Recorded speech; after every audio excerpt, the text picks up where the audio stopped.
CP Kukreja Architects, also joining us on the show. Dikshu Kukreja, a record earmarked budget when it comes to capex, 12.2 lakh crore rupees. Was that expected? It's about 4.5% of the GDP at this point.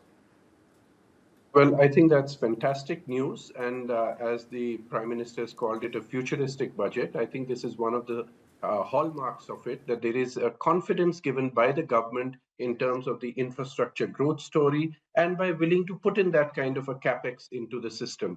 And when we look back in the last 11 years, this has almost grown by 10 times. So this is really an enormous increase, 10% over last year's increase. A record in that sense in terms of the number of 12.2 lakh crore.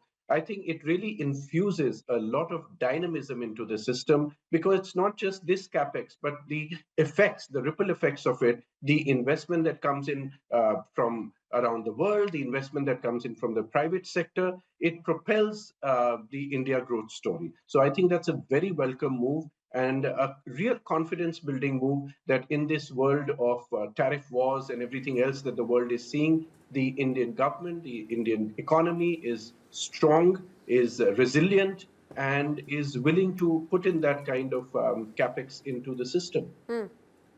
All right, stay on, sir. Let me also quickly bring in Rajinder Singh Bhatia, Chairperson, Kalyani Strategic Systems, joining us on the show. Rajinder Singh Bhatia, looking at defense allocation there, 10% from, I believe, at least from 49 lakh crore rupees to about 57 lakh crore rupees. We'll try and get those numbers back on air.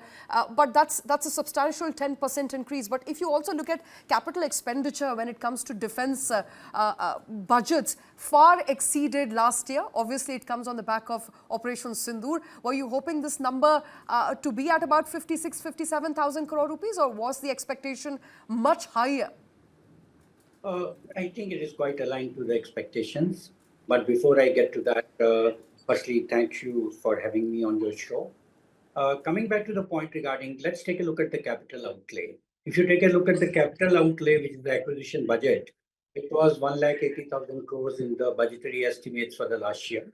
It was revised to 1,86,000 crores. And this year it has gone up to 2,19,000 crores, which shows a budget on budget increase of about 22%. And if you talk from RE to B, it's an increase of nearly 17 or nearly 18%. If you recall and see, there was a statement made by Defense Secretary about a month ago that they are looking at enhancement of the capital acquisition budget by nearly 20%. So this is quite aligned to that. In fact, it is more than 20%, it's 22%.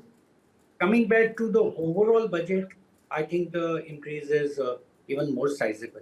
From 6,81,000 crores, which takes into account pension budget and all the other outlay for defense, it has moved up to 7,84,000 crores.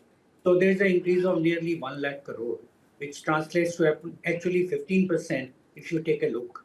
But if you take a look from RE to B, it is an increase of another 7.5% to 8%.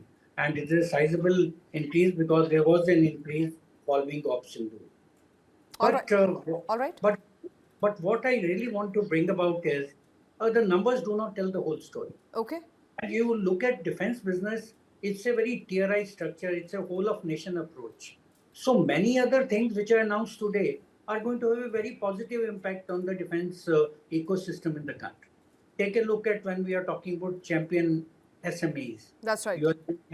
So this is exactly, I think these are very absolutely. important. I'm going to come back to you, sir, when it comes to what are your key takeaways from the budget. Let me also quickly get in Saket Mehta, auto EV partner at Grant Thornton, who's also with us on the show. Saket, as far as the auto sector is concerned, we haven't seen any form of PLI restructuring by the way of PLI 2.0. We'll still to read the fine print of the document. But as far as EV is concerned, there is some respite there by the way of lithium-ion batteries, which will now be exempted from BCD. Yeah, so you're right, Shruti, the industry was expecting some kind of revised version of the PLI. But if you look at the uptake which has been happening across the electric vehicles, be it in passenger vehicles, two-wheelers, I think the government decided to really look at more long-term rather than having a very short-term vision.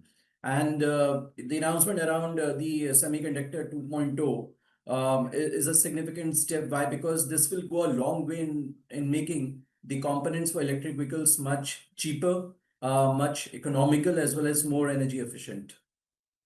You know, let me also quickly get in Jaspreet Singh, Partner Chief Revenue Officer, Grant Thornton Bharat, who's also with us. Jaspreet Singh, of the announcements that were made as far as India's positioning in the AI architecture is concerned, there's also the announcement of, India's Semiconductor Mission 2.0. Are you happy with the progress India's Semiconductor Mission has made? And the, Finance Minister stood up there today in the well of the House and said the focus will now be on making fabs in India. That will be the focus of India's Semiconductor Mission 2.0. I think that's a very, very bold move, very, very forward-looking move.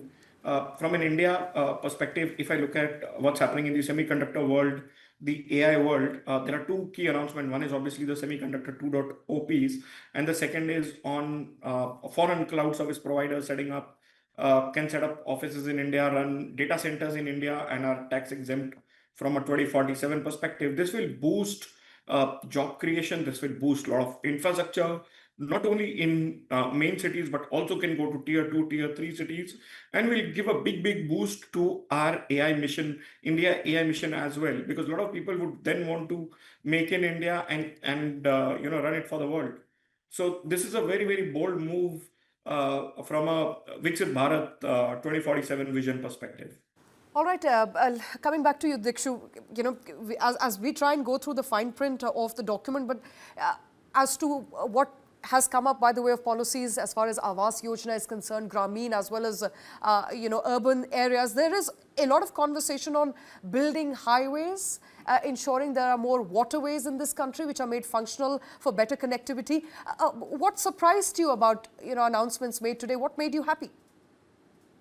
Well, what made me happy really is that there is a growing impetus that, there's only that much you can keep investing into big metropolitan cities. And this is something that I've been also advocating and championing this cause, that we should start investing and looking into our tier 2 and tier 3 cities, because that in itself will have a double benefit, that not only those areas prosper and bring in the Atmanirbharta, but also they control urban migration. So I think this allocation of 5,000 crores towards tier 2 and tier 3 cities will, again, like I said earlier, all these investments, all these allocations have ripple effects on the overall economy of the country. So that, I think, is a very welcome step. And then also aspects of establishing Ayurveda, medical tourism, that's such an important aspect that we can take out to the world and showcase and can become a great revenue earner for the country. So focusing on that, focusing on orange economy,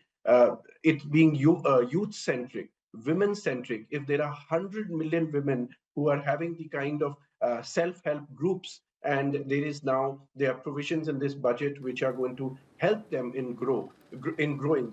I think all these aspects really lead to a budget which is covering all dimensions, including the fact that, there are things being more investment, not just in factors like defense, etc., that you're talking about, but even into sports. The new mission that's going to be of Khelo India is going to be another impetus which will take us, bring not just sporting laurels, but it empowers the youth, it improves the health. So all these health and well-being issues come together. So from all those perspectives, I think, many sensitive chords have been touched here. And this creates what one hears about the slogans of Sabka Saath, Sabka Vikas. It is a budget which is covering all aspects. But Right. yes, infrastructure is the backbone of any country, any economy which is on a growth path, and the impetus that has been put on infrastructure, and not just by the capex, but also by bringing in PPP models. Because